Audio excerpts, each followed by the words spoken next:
Attention to all founders, hustlers, and hardworking entrepreneurs. The Hustle's 2024 Entrepreneurship Trends Report is out now, and it's a goldmine of valuable strategies, data-driven insights, and expert tips for elevating your business. Have you ever wondered how successful business owners are staying ahead of the crowd in today's super competitive market?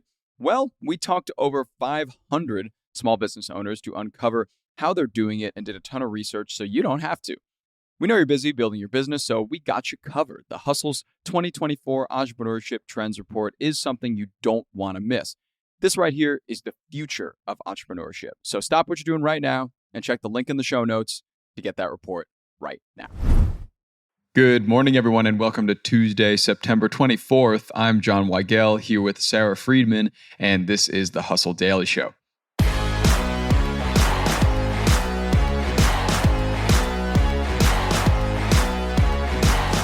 The trendy investment for billionaires and venture capital firms right now is in cities of the future. These city planning projects you may have heard of, like Neom, California Forever, and Elon Musk's Snailbrook, are taking on the lofty task of building an actual IRL city on barren land. So what are the details behind these ideas? Will they actually ever get done? And if so, will it be in our lifetime? We'll get to that in a bit, but first let's give you the hits and headlines in business and tech.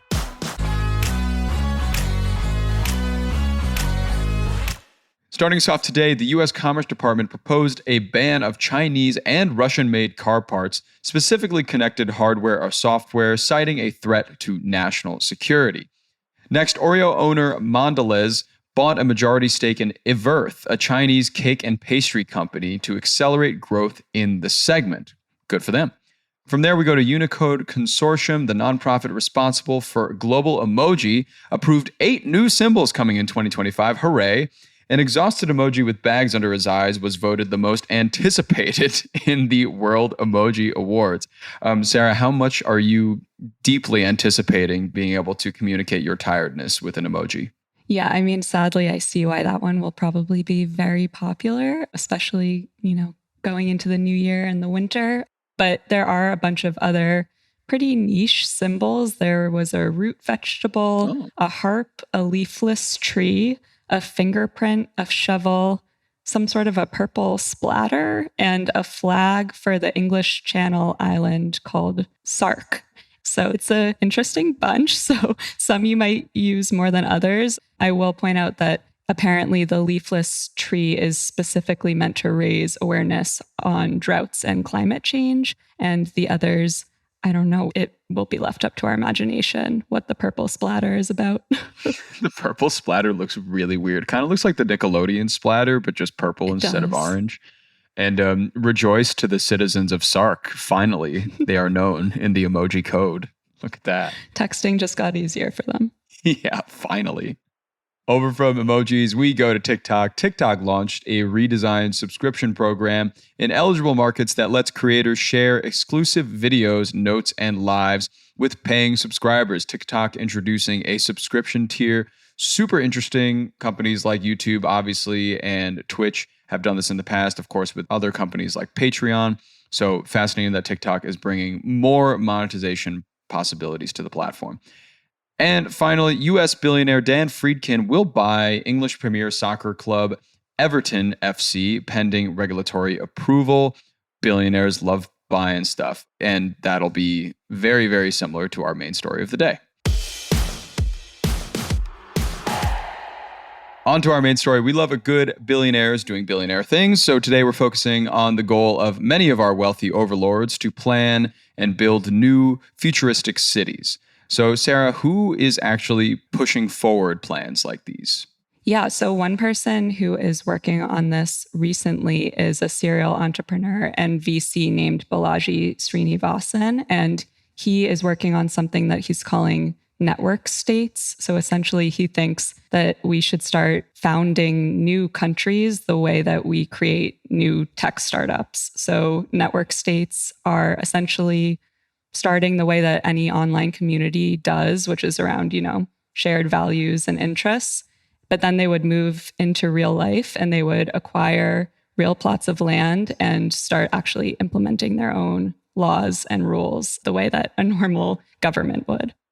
This reads kind of as if your Discord or Slack community had its own city, which sounds interesting given that you've accumulated all these people in this community to be sharing an exact space together instead of just congregating online. But that seems like a problem to me in terms of having diverse perspectives on things within a city. But interesting idea nonetheless. Yeah, it's definitely interesting. The idea here is that they would be online first, but exist in the physical world, and that you would get to kind of choose your country the way that we're choosing, as you said, a Discord channel or maybe a subreddit. So this is for now kind of an abstract concept, obviously. And he thinks that network states could exist for now among real states, but ultimately his final frontier would be, replacing the government as we know it altogether. So definitely an interesting concept. I would be curious to see how this plays out. Yeah, how that looks. And talking about how this is playing out, as mentioned up top, there's a bunch of other billionaires or VC funds or kind of you name it, looking to do a similar thing. Maybe not exactly so community driven, but they're looking to do a similar thing in that they're looking to create a new futuristic type city in the middle of like a barren plot of land. Can we talk about some of those people and how it's going for them? Yeah, I mean, there are a lot of examples of this. It's become not uncommon to just want to start your own city or country. I don't know what that trend is saying about society, but we can unpack that later.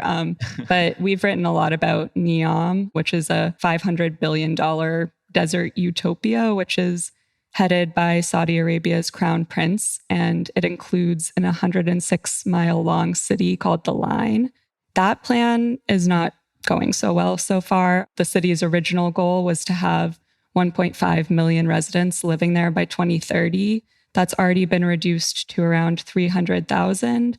And the project has, been in the headlines a lot for kind of ongoing human rights concerns and some worrisome stuff happening over there with the building of this community. So TBD how that goes, although I have seen that influencers are already on the ground trying to promote that community. They already have influencers there, huh? Yes. That's pretty nuts. They must be decently a good way through construction then if they've decided to already start bringing outside perspectives in. It's looking a little barren, which was kind of the internet's response, that it kind of looked like the roads you travel down to like get your rental car. Ooh. I'm not sure if it was harmful or helpful for the project per se, but the influencers have landed, so it's happening.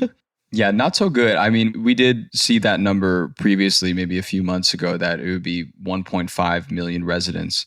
And now just taking it down to 300,000 doesn't seem like it's going too hot. But I think it is more understandable to have that amount of residents in a city, because I mean, it just shot straight for like New York numbers or like LA numbers, which is crazy. Maybe you could start small and then build from there. But how are the other projects going? Yeah, so there's the East Solano plan, which is backed by California Forever, which we've also covered. And it's a company composed of tech billionaires. I mean, this is a recurring theme when we're talking about these projects. And they're aiming to build a walkable city for up to 400,000 people on a stretch of farmland that's about 60 miles outside of San Francisco. Mm-hmm. Again, it hasn't happened yet. It doesn't exist yet. They, again, are facing challenges, and there's certainly been pushback by local communities worrying about what this means for those areas. Yeah. I remember I interviewed Connor Doherty, the New York Times writer who published a story on this a while ago. And yeah, it seems like the locals are justifiably giving them a very hard time, because it seems the plan is giving the locals a very hard time and vice versa. So it doesn't seem like they can just easily get that land as they wanted to. And also, lastly, Elon Musk is also doing something like that in Texas, right? Yeah, he has allegedly purchased thousands of acres of Texas farmland to build his own town, which is allegedly called Snailbrook. Anytime we talk about an eccentric billionaire, Musk comes up, he's always up to something. So it makes sense that he's in on this as well. Yeah, it's fascinating that this is a trend across the board of not just the Silicon Valley folk, but of, people in Saudi Arabia, Elon Musk in Texas. There's a ton of billionaires and million-dollar corporations looking to get in on something like this and creating new cities. I just wonder what that means for the future for our current cities, and if this is going to be anything like sports stadiums where they just keep building new ones just because they can. Yeah, I mean, we would need to mention that obviously, like our current cities, there's plenty to do with public transit and our infrastructure and education. Like, should we be pouring our money into our cities that already exist? Probably.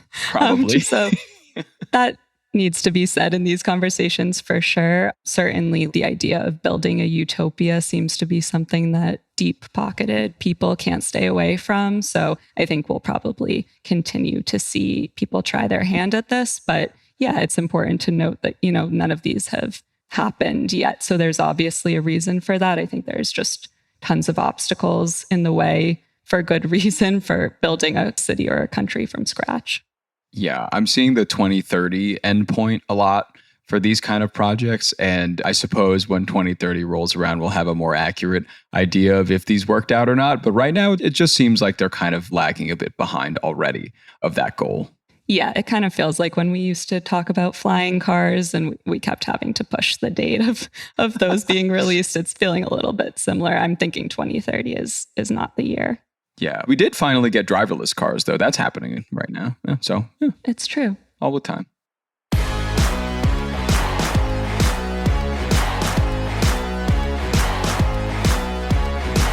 All right, and that'll do it for us today. Thanks, everyone, for tuning in to the Hustle Daily Show. We're a proud part of the HubSpot Podcast Network. Our editor today is Robert Hartwig, and our executive producer is Darren Clark. We've got a lot more tech and business coverage in our newsletter. If you're not subscribed, go get yourself signed up at thehustle.co/email. Throw us a follow on Instagram. Keep it zesty, and we'll see you tomorrow, everybody.